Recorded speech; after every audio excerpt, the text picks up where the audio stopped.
A Different World premiered in 1987 as a spin-off from the hugely successful series The Cosby Show. Bill Cosby's Dr. Huxtable sent his TV daughter Denise off to college. The show was securely positioned between Cosby and Cheers in NBC's prized Thursday night 8:30 time slot. What do you think? I can work with this, can't I? A Different World was the first situation comedy to show life at a historically black college, focusing on the lives of the student body. The first season of A Different World starred Lisa Bonet, Dawn Lewis, Marissa Tomei, Kadeem Hardison, and Jasmine Guy. The show tackled social and political issues rarely dealt with in television at the time. The audience was tuning in droves.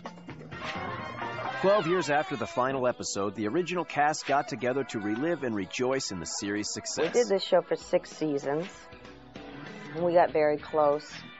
And I still feel very close to them all because we were transports into L.A. I don't get a chance to see them very often because everybody's life has changed. It's you. How are you? I'm wonderful. How are you? Look how beautiful you are. And when we get together, it's like family.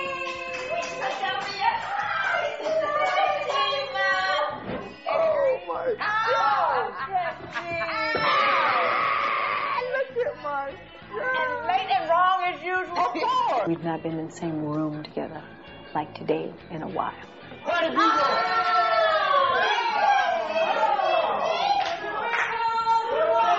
Can you say skeet skeet on the record?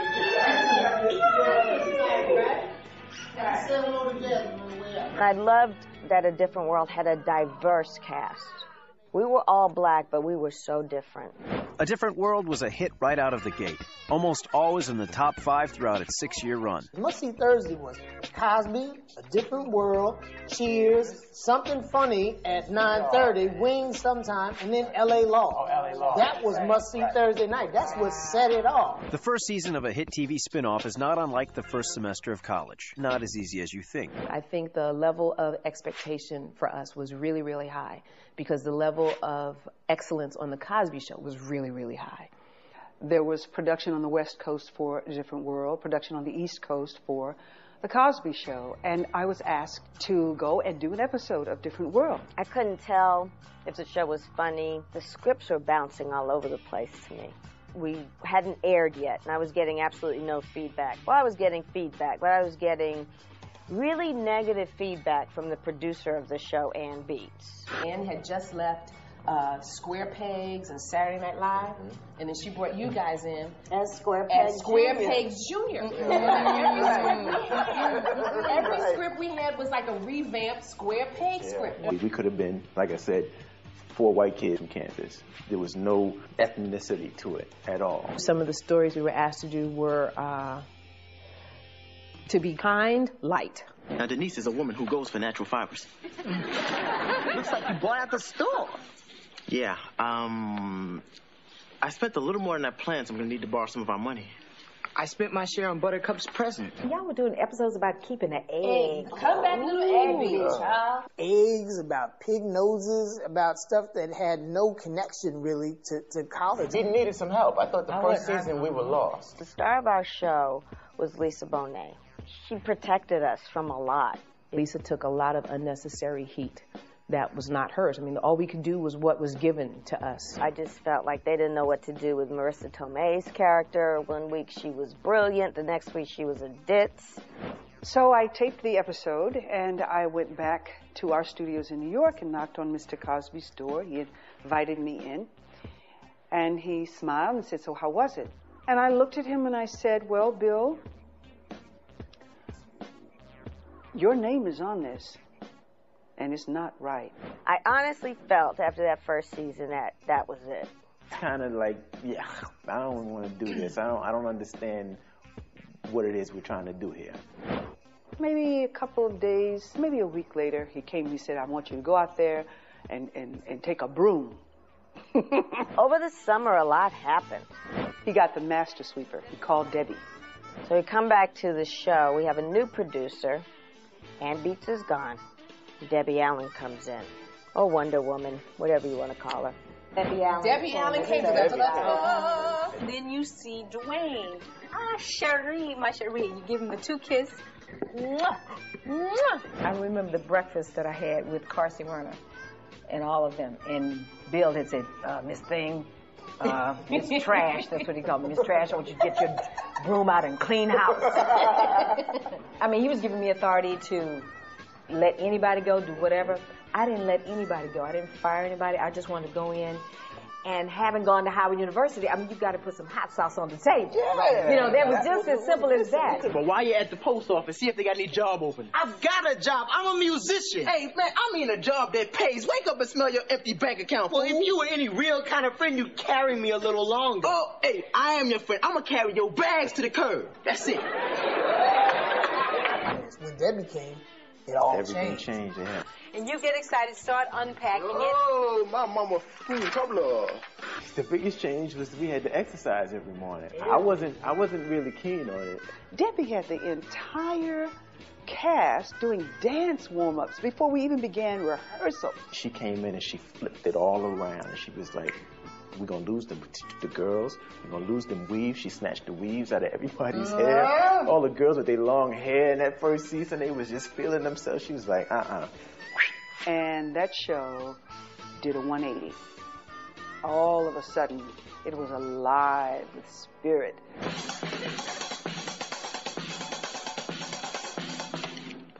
Keep playing, keep playing. We had a new leader, and it really became fun to go to work. Well, nothing. I'm with it right now. Yeah, I tell you what, I bet the entire cast and crew a week's pay. I don't blow nothing. You neutralized it. You opened the door for us to talk to the writers. yeah. And it's never You been that way respected us. since. Exactly. Well, I mean, you gave one us of you, a and that helped voice. too. Taught me how to act. Yes. Taught me between this one and that one, I learned how to act. Gave you I sexual remember. tension. I didn't know what sexual tension was. Over time, she made us one. All on the same show, all looking for the same things. I asked questions that I thought were relevant. In planning this protest, if you would have outlined certain things and, made some kind of a plan. I didn't want to see young black students portrayed as people that are just drinking and partying and babysitting eggs. We had to be about something. Coming up, A Different World. It was social and political. Battery is the leading cause of injury for women. But sometimes it got personal. Man, you can't hit on me. You playing my daddy. The second season of A Different World began without original cast members Lisa Bonet and Marissa Tomei. It was decided by the powers that be that she goes back to the Cosby Show.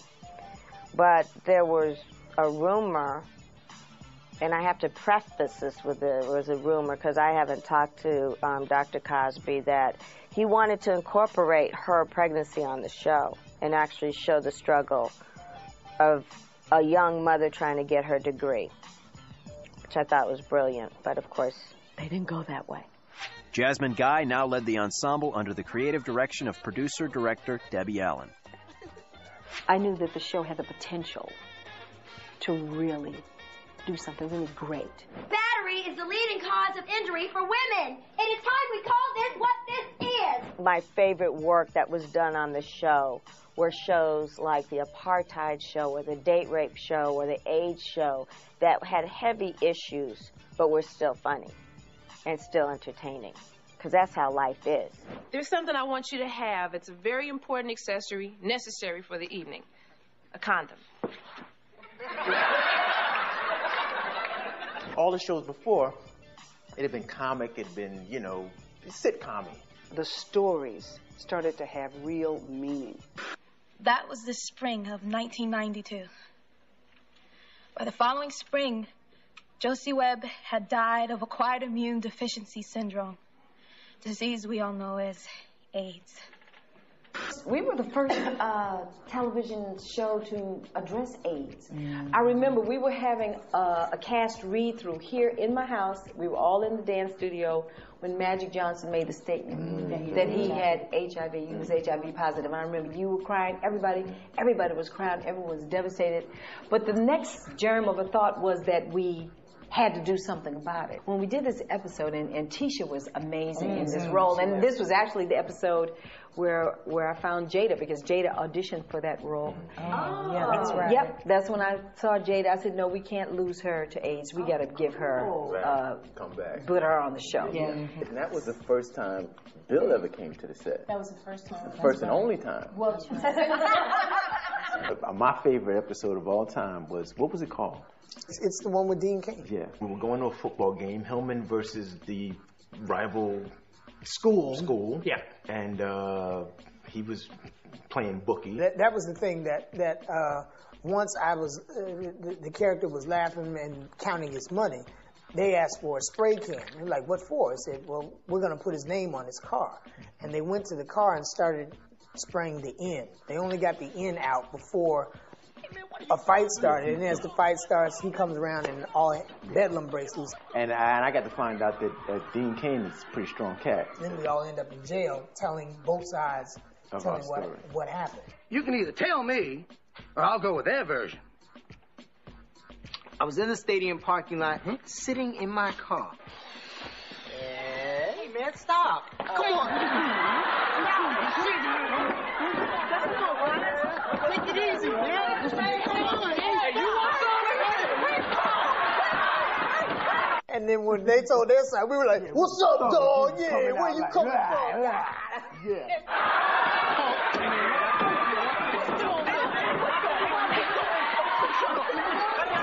Yeah, right. It was crazy. Yeah, that was easily. If I had to pick one episode that stands out for me, that was one. I got, you go down from there, and there's like another 5 that are in a group. But we changed the way people thought of young people on television. Collectively, they would listen to us talk, and we would tell of different things in our lives, events in our lives, people in our lives that mattered and how they affected us. And it was honest. I love that about the show. We trusted them to hear our voices and incorporate it in the scripts that they did. And I've also heard feedback from people that it gave them a platform from which to talk to their child about something that was very uncomfortable. A Different World was not only a platform for relevant issues of the day, it was also a long-running vehicle for emerging and established talent. Superman, that was Dean Cain. Dean Cain. That was first his gig. first gig. Because when I did Superman, he was like, I have something to tell you. That was my first time ever working. I mean, you're Superman. Yeah. Debbie, you got good taste. Yes, well, indeed. we have such a wealth of talent that either premiered or got a really good job. We discovered Gary Dornan. Who's on CSI. I discovered him on the street of Paris. I said, "Oh, honey, can you walk and talk to me?" Halle Berry was on our show, and I remember she was so beautiful. Just sweating that girl. He was. I was like, leave her alone. When Mike Tyson showed up with his $200,000 Lamborghini and let Kadeem drive it, who didn't have a driver's license. I said, Mike, he doesn't have a license. Oh, it don't matter. If he crashes it, I just get another one. When the mamas were on the show, it was great. Diane Carroll was my mother, and Patti LaBelle was Dwayne Wayne. We just had a ball. How's my baby? Bye, Mama. We had Shaft and Superfly on the show at the same time.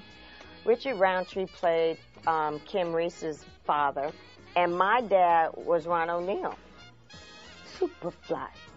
And I said to Ron, if you ever want to go over lines or I don't mind, working on stuff, he was like, how about tonight? I was like, man, you can't hit on me. You playing my daddy. Being a network TV star is a great gig. So how did the cast of A Different World get the job of a lifetime? I auditioned for A Different World several times and was rejected. I was 3 days away from my last unemployment check. This role came up of Gina for A Different World, and as soon as I read the part, I knew it was me.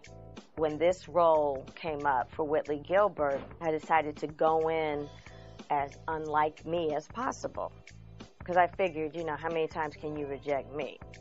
When I had to audition for Dwayne Wayne, the character, it was just with Eileen Knight, the casting director, and maybe a couple of producers. When we got to network, it was you and I and maybe one. No, I was the only one that went to network. We might have had a call back, and they're like, hey, easy.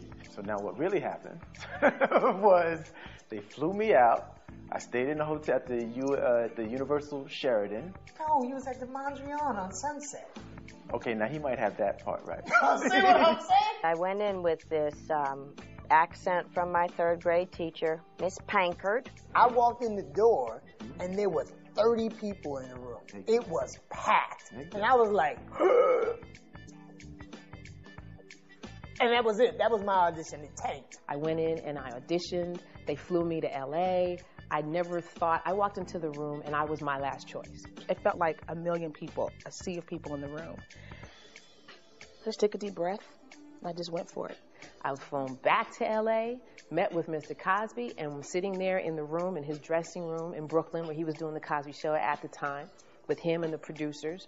And the first thing they go, well, just hold on, just 1 second, okay? We got to speak to Mr. Cosby about something. I went in the network, and I looked around at the room like, where's everybody else? And they said, you're it. The casting director taps me on the shoulder. She goes, you got it. You're welcome to go downstairs to the table reading if you want. Oh, what? So then they just started talking about what they were going to do with my hair and the clothes I was going to wear. And up until this point, no one has ever addressed me. So excuse me, I have a question. They said, what, does this mean I have the job? They said, what do you think we've been talking about for the last 15 minutes? And that was how I found out. And the next thing I knew, I was whisked off to California, and life has not been the same since. I go to the table, the entire cast of A Different World was there, writers, producers, and there was a chair there for Whitley Gilbert. And I walked in, and the only thing I can remember saying to myself is, oh, God, they're going to think I really talk like this.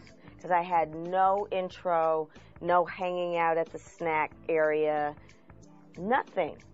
It was like, guys, this is Whitley Gilbert, actress Jasmine Guy, welcome her to the show. And the first thing out of my mouth was, hi, Denise, how's your summer? And I remember a couple of them looking at me like, is that how you gonna do it? And I was like, that's what they liked. The big celebration is tomorrow night. Coming up, the cast looks back. This is more than a show to me. It was an era. A character can be a blessing. It can make you a household name, and it could be the last name people ever call you by. And towards the future when we return. 6 seasons, 144 episodes, and in the top 5 nearly every year it was on the air.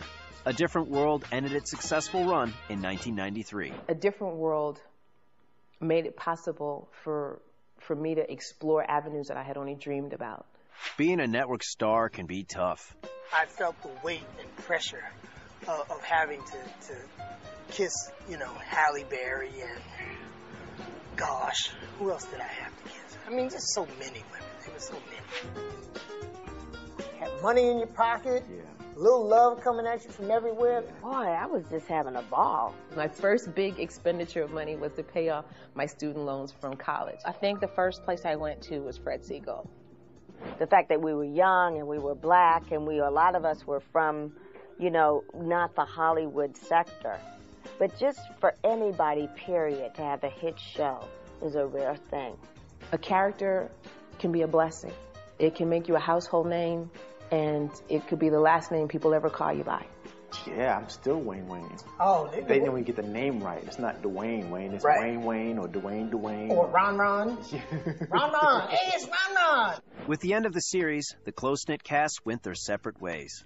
After A Different World, I experienced unemployment for the first time. I experienced a lot of auditioning. I've been directing Raven, That's So Raven, which is so much fun to do. And all of us have gone on to do so many other things since then, whether it's producing, writing, developing. But at the end of the day, being a network star on a show like A Different World is an experience that will live in their hearts and ours forever. But it'll never quite be the same as the first time. You get lucky sometimes, you catch lightning in a bottle and then it's yours for that moment in time. This is more than a show to me. It was an era.